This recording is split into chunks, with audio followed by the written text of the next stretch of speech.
Social media पर एक निजी स्कूल का वीडियो तेजी से हो रहा वायरल।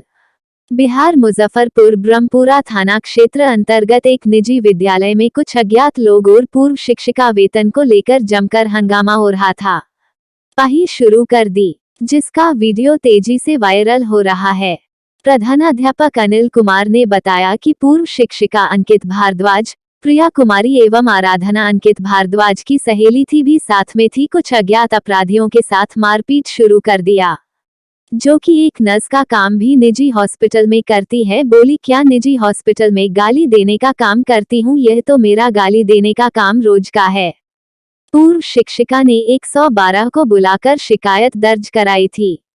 इसी मामले को लेकर फिर बुधवार 26 अप्रैल 22 को शिक्षिका बाउंसर को लेकर स्कूल पहुंचकर गार्ड के साथ और टीचरों के साथ हाथापाई मारपीट की, जिसमें कि शिक्षिका का कान का टॉप्स छीन ली, गले का चेन छीना गया, दांत काटा गया। कुछ शिक्षिका ने बताई कि जाते जाते यह बोल करके गई कि स्कूल के किसी भी टीचर को जिंदा नहीं छोड़ेंगे। इसको लेकर फिर प्रधानाध्यापक ने 112 को सूचना दे बुलाकर इन्होंने पूर्व की घटना से अवगत करवाया। 112 की टीम पहुंचने के बाद दोनों पक्षों को थाना पर अपनी अपनी बात रखने के लिए बुलाया, साथ ही एफआईआर दर्ज किया गया। प्रधानाध्यापक अनिल कुमार ने बताया कि मामला न्यायालय में चल रहा है। न्यायालय जो भी आदेश करता है उसका मैं शीघ्र कानून का पालन करूंगा। एक्सप्रेस कॉन्फ्रेंस के मौके पर स्कूल के सभी शिक्षक एवं स्कूल के एकेडमी मौजूद थे। You news live India Bihar channel से बिहार से रिपोर्टर कुमार गौरव की रिपोर्ट।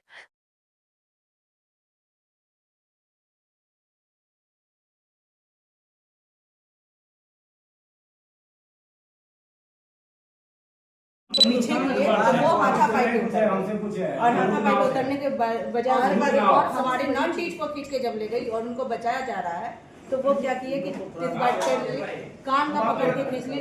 डायमंड का वो मेरा यूनिट था, तो एक नहीं खींच पाई, लेकिन एक खींच। कितने का डायमंड अप्रॉक्स मैं 7 इयर्स पहले ली। कितने का था लगभग? अप्रॉक्स 50,000 का था उस टाइम। अब क्या है नहीं पता। आप क्या बताएं? वहाँ पर बिहार के जो ये कौन सा ये थाना, ब्रह्मपुरा थाना के जो पे सर ने बुलाया था जिनको, वो भी थे। और आराधना उनके सामने ये चीज बोली है कि एक टीचर को मैं मरवा दूंगी, मर्डर करवाने को पढ़ाने आते हैं, हम ये सब सुनने आ रहे हैं। मतलब धमकी मिला है, धमकी दी है। उसका मर्डर होता है किसी के साथ, उसका जिम्मेवार कौन होगा? हम एज अ टीचर स्कूल में काम करने आते हैं, ये हम हाथापाई करने नहीं आते। हम लोगों ने कितने वर्ष से आप हैं? मुझे एटलीस्ट 2 ईयर हो गया है। क्या नाम हुआ आपका? किस क्लास में पढ़ाते हैं? मैं क्लास 1 और 2 को पढ़ाती हूँ, इंग्लिश, मैथ्स एंड कंप्यूटर। मैं किंडरगार्टन टीचर हूँ 12 इयर्स से। आप कितने साल से हैं? 12 इयर्स से किस क्लास के हैं? Kindergarten KG 1 teacher. सभी मीडिया कर्मी बंधुओं का बहुत बहुत स्वागत। हम आज एक प्रेस विज्ञप्ति आप सभी के सामने रख रहे हैं। कल हमारे स्कूल में हमारे यहाँ जो शिक्षिका थी, 2 अंकिता कुमारी और प्रिया कुमारी, दोनों 1 तारीख से आना लगभग प्राय ना कर दी और 3 तारीख को आई और 4 तारीख के बाद वो नहीं आई। और उन्होंने अपनी सूचना में जो हमारे विद्यालयों को सूचना देती थी कि किसी शादी से या कोई परीक्षा से, दोनों अलग अलग अपना एक व्हाट्सएप में हमारे जो स्कूल में जो सूचना दी जाती है उसमें उन्होंने दिया। और जब हम लोग को आशंका हुई कि ये शायद नहीं आएंगे रेगुलर, जो हमारे विद्यालय के रूल के अनुसार 1 माह पूर्व सूचना देना था, या हमें अगर कहीं को छुड़ाना है तो 1 माह पूर्व देना था, तो हम लोग इस महीने में सैलरी जो मार्च का है वो 1 महीना विलम्ब से थोड़ा दिया, जो नियमतः हम लोग 10 तारीख तक, हर महीने के 10 तारीख तक सैलरी दे देंगे। इस महीने में हम लोग 17 तारीख को सैलरी दिए। सैलरी देने के बाद वो 18 तारीख को उपस्थित हुई। 18 तारीख को बताया गया कि नियमानुसार आप विद्यालय नहीं आ रहे हैं, इसलिए आपका सैलरी नहीं गया है और आप जब आइएगा तब आपकी सैलरी दी जाएगी। उसके उपरांत उन्होंने 112 पे कॉल किया, पुलिस को बुलाया, पुलिस आई, पुलिस को समक्ष हम अपनी बातें रख दी। उन्होंने कहा कि जब ये, मैंने उनको बताया कि जब ये कानूनी प्रक्रिया में चला गया है तो कानून के द्वारा से ही इनको अब सैलरी मिलेगी, अन्यथा ऐसे हम समान रूप से सैलरी नहीं देंगे। कितना दिन तक वो जॉब करती थी? वो करीब कोई 4 महीना की है या 5 महीना, वो देखना पड़ेगा, वो देख के बताएंगे, यानी 6-7 महीना लगभग यही है, वो देखने के बाद पता चलेगा।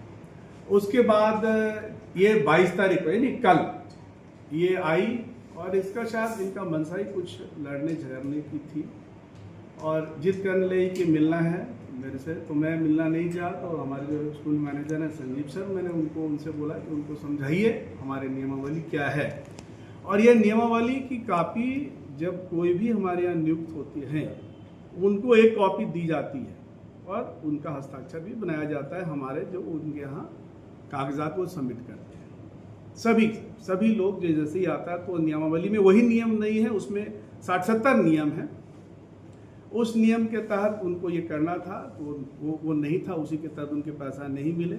उसके बाद वो भी उनको समझाया, उसके बाद जिद पे अड़ गई कि नहीं मुझे मिलना ही है। तकरीबन यही 1:30 बजे का कल समय रहा होगा और ऑफिस में आने लगी, तो मैंने बोला कि बुलाया फिर उनको, भाई बाहर में जो थोड़ा हुज्जत करने के हिसाब से वो करने लगी, तो मैंने उनको बुलाया। उसके बाद वो मैं बोले कि आपका सैलरी नहीं मिलेगा, आपको कानूनी प्रक्रिया से सैलरी लेना है तो आप लीजिए।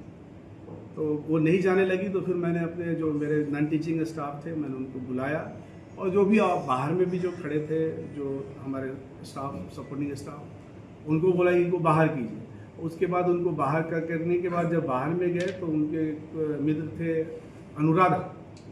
आराधना, जो मुझे नाम नहीं मालूम, यहाँ पे वो टीचर नहीं थी, तो आराधना नाम की लड़की और भी कुछ लोग थे, कुछ उनको क्या लगता है वो बाउंसर टाइप का कुछ लोग थे, ऐसे कुछ असामाजिक तत्व थे, क्योंकि अचानक इस क्रम में इतने लोगों का जुटना वहाँ पर गेट के पास एक ऐसा प्रतीत हुआ कि ये कुछ सुनियोजित था। उसके बाद हमारे टीचर का दांत काटना, किसी को गला दबाना, फटाफटी करना, हम लोग चूँकि होस्ट थे, हम लोग तो सारे संयम बरते हुए थे, किस तरह की कोई बात होगी तो हमारे ऊपर सारा अलंछन लगेगा कि स्कूल प्रबंधन ने टीचर को ये किया। उसके बाद बाहर में जाकर के हुल्ला जिल्ली हुई, गेट का दरवाज़ा पीटना, चिल्लाना, और ये सारे क्रम होते हुए हम लोग शांत रहे। उसके बाद 112 पे फिर मैंने कॉल करवाया संजीव सर से या कोई इधर से हमारे तरफ से कोई किए कि भाई 112 को बुलाइए, तो 112 है। और संयोग से वही अधिकारी थे जो उस दिन 18 तारीख को आए थे। फिर उनको मैंने बताया कि सर तो यही बात है, तो हाँ तो ये तो बात हुई, तो आप लोग दोनों थाना पे गए। फिर मैंने सारी चीज़ों को थाना में दर्ज करवाया। इसके उपरांत में ये घटनाक्रम घटी है और ये घटना के बाद हम लोग उनको मानहानि का भी केस करेंगे, जो हमारे ऊपर और हमारे स्कूल के जो भी टीचर और हमारे मेल फैमिली मेम्बर पर ये जो लगाए हैं अलंछन, कि इन्होंने जो अलंछन लगाया कि चरित्रहीनता का, ये बेबुनियाद निराधार है और मैं इसके ऊपर में भी मानहानि का केस करूंगा दोनों पर। और मैं आप सभी से यह स्पष्टीकरण करना चाहता हूं कि जो भी मीडिया में गलत खबर फैला रहे हैं उसको रोक दीजिए, अन्यथा हम उनके ऊपर भी कार्रवाई करेंगे, क्योंकि मीडिया पक्ष के जाने बगैर इसको चलाया गया है और कोई साक्ष्य नहीं है, और मेरे पास सभी चीज़ का साक्ष्य है। आप पूछेंगे कि क्या टीचर्स गाइडलाइन है, मैं आपको दिखाऊंगा, उनको भी मिला हुआ मेरे पास भी है, उन्हीं का नहीं और टीचर का है, और टीचरों का भी है हमारे पास। एक टीचर को बोलेंगे नहीं, एक टीचर का, और जितने भी टीचर हमारे यहाँ 60-70 टीचर हैं, उन्होंने आरोप लगाया कि महिला टीचर को बाथरूम जाने से रोकते हैं, ऐसा होता। तो मैंने कुछ टीचर को इसलिए बैठा रखा है, अभी तो छोड़ दिए। ड्यूरिंग द स्कूल टाइम में आप सभी मीडिया कर्मी हैं, आके पूछिए कि क्या ऐसा मानवीय काम हो सकता है, जो काम करने आएंगे वो मेरे यहाँ काम करेंगे क्या, कि बाथरूम जाने के लिए रोकेंगे और बाथरूम चले गए तो 500 रुपये का फाइन लगेगा, जो मीडिया में चलाया गया 500 रुपये का फाइन लगेगा। तो ये कंप्लीट मैं ये मानता हूँ कि हमारे स्कूल की प्रतिष्ठा के साथ, मेरी प्रतिष्ठा के साथ, हमारे सभी लोग जो इसमें कार्यरत हैं उनकी प्रतिष्ठा के साथ खिलवाड़ किया गया है, और हम लोग आगे की जो भी कानूनी कार्रवाई होगी वो करेंगे। इस माध्यम से मैं आप सभी को ये संज्ञान दे रहा हूँ। धन्यवाद।